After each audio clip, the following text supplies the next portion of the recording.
దేవుని స్తుతించే వారై ఉండాలి. స్తుతి మన స్థితి మారుస్తుంది అన్నారు దైవజనుడు. స్తుతి లేకపోతే మనకు గతి లేదు అన్నారు. అలాగే స్తుతించేవారు జయము పొందుతారు. అన్ని విషయాల్లో మనం విజయం పొందాలంటే దేవుని స్తుతించాలి. కనుక 7 రీతిలుగా స్తుతించారు. మొదటిగా దావీదు కుమారునికి జయము. ఈ మాటను బట్టి యేసుక్రీస్తు వారిని వారు ఒక నరుడుగా వచ్చారు కనుక, నరులను రక్షించడానికి నరుడుగా వచ్చారు కనుక దావీదు కుమారునికి జయము అని స్తుతించారు మొదటిగా. ఇక రెండవదిగా అదే అధ్యాయంలో మనకు కనబడుతుంది 9వ వచనంలో, ప్రభువు పేరట వచ్చుచున్న వాళ్ళు స్తుతింపబడును గాక. అనగా ప్రభువు పేరట వచ్చుచున్న దేవుడు స్తుతింపబడును గాక. రెండవదిగా ఆయనను దేవునిగా వారు భావించి స్తుతించారు. ఆయన నరుడుగా కనబడుచున్నను, ఆయన దేవుడుగా, ఎందుకంటే ఈ భూమి మీద ఆయన గొప్ప కార్యాలు చేస్తారు, నేటికి చేస్తున్నారు. ఆ రోజే కాదు, నేటికి ఆయన చేస్తున్నారు. ఎందుకంటే ఆయన సజీవుడు. ఎన్నో కార్యాలు. నిన్నటి దినమున ఉదాహరణ కూడా ఒక సాక్ష్యం. ఒక మాట, 3 నెలలుగా భోజనం తినలేదాన్ని. 3 నెలలు భయంకరమైన చీకటి శోధన. ఇంట్లో రాత్రి నిద్రించేటప్పుడు వారి ఏదైనా అవసరం నిమిత్తమై డోర్ తీస్తే, తలుపు తీస్తే కూడా భయపడిపోయేదట. అంత భయంకరమైన శోధన. దాదాపుగా ఇప్పుడు కొన్ని వారాలుగా చర్చకు వస్తుంది. మొదటి వారం, 2వ వారానికి దేవుడు కార్యం చేస్తారు.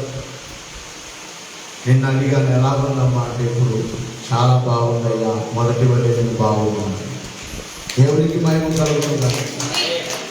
ఆయన దేవుడు కనుక ఎన్ని కార్యాలు వారు దేవునిగా ఆయనను స్తుతిస్తూ ఉన్నారు.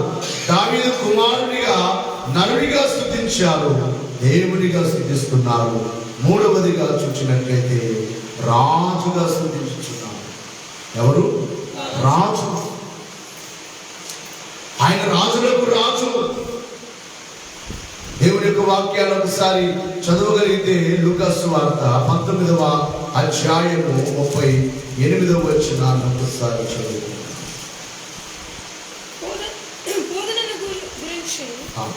గురించిన భాగంలో ప్రభువు అబ్రాహాము అంతటా మరొకడు వచ్చి, అయ్యా ఇదిగో నీ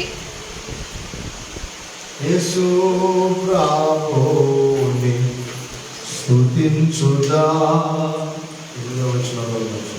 ప్రభువు పేరట వచ్చు రాజు, ప్రభువు పేరట వచ్చు రాజు స్తుతింపబడును గాక. ఎవరు ఇక్కడ రాజుగా? మొదటిగా నరుడిగా వారు దేవుని స్తుతించారు. రెండవదిగా రాజు, ఆయనను దేవుడిగా స్తుతించారు. మూడవదిగా రాజుగా స్తుతిస్తున్నారు. ఇక 4వదిగా ఆయన రాజ్యమును గురించి, మన తండ్రి అయిన దావీదు రాజ్యము స్తుతింపబడును గాక. మార్కు సువార్త 11:10లో మన తండ్రి అయిన దావీదు రాజ్యము స్తుతింపబడును గాక. ఆయన రాజ్యము అంతము లేని రాజ్యము. ఆ రాజ్యము స్తుతి నొందును గాక, ఘనత నొందును గాక అని ఆయన రాజ్యమును బట్టి వారు స్తుతించారు. ఇక 5వదిగా చూసినట్లయితే సర్వోన్నతమైన స్థలములలో జయము జయము అని స్తుతించారు. అన్ని స్థలాల్లో జయము. ఆయనకు అపజయము లేదు. యేసుక్రీస్తు వారికి అపజయము లేదు. అందుకే గడిచిన దినమందు ఆయన జయోత్సవంతో వెళ్ళారు. వచ్చే వారానికి అన్ని గెలిచి లేచారు, విజయశీలుడు. యేసుక్రీస్తు ప్రభు పొందిన జయము ఎల్లవారికి, కోరిన వేడిన నమ్మిన వారికి జయమని, వారు సర్వోన్నతమైన స్థలములలో జయమని ఆయన స్తుతించారు. అన్ని స్థలాలు ఆయన జన్మించిన కాలంలో కూడా సర్వోన్నతమైన స్థలములలో దేవునికి మహిమాని దూతలు ఆ దినమున పరలోకము నుండి వచ్చి వారు స్తుతించారు.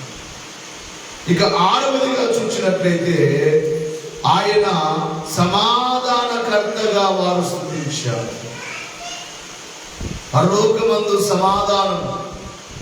లూకా సువార్తలోని మాట 2వ అధ్యాయం 4వ వచనంలో కూడా సమాధానం, 14వ వచనంలో సమాధానము అనే మాట మనం చూస్తున్నాం.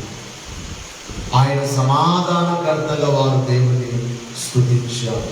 ఇక చివరిగా సర్వోన్నతమైన స్థలములలో దేవునికి మహిమ అని ఆయన మహిమను, ఆయన గొప్పతనాన్ని వారు స్తుతించారు. ఈ రీతిగా వారు ప్రభువును స్తుతిస్తూ యెరూషలేము ప్రయాణం చేస్తారు. ఆయన నూతన యెరూషలేములకు ప్రయాణం చేసే మనము కూడా నిత్యము ప్రభువును స్తుతిస్తూ, ఈ 40 దినాలు మాత్రమే కాదు, ఈ 40 దినాలు ఎక్కువ చేశాము, ఈ 40 దినాలు ఎక్కువ కన్నీళ్లు నాకు కూడా సేవకుని కళ్ళంట కన్నీళ్ళలా కారిపోతున్నాయి. సిలువ ప్రేమను తలంచుకుంది. 60 దినాలు ఎక్కువగా కన్నీరు కార్చాము, కానీ ప్రతిరోజు ప్రభుని స్తుతిస్తూ నూతన యెరూషలేము ప్రయాణం అనగా ప్రభుడు ఆకలి త్వరలో రాబోతుంది. ఆ నూతన యెరూషలేము ప్రయాణం చేసి మేఘమెక్కుదాం.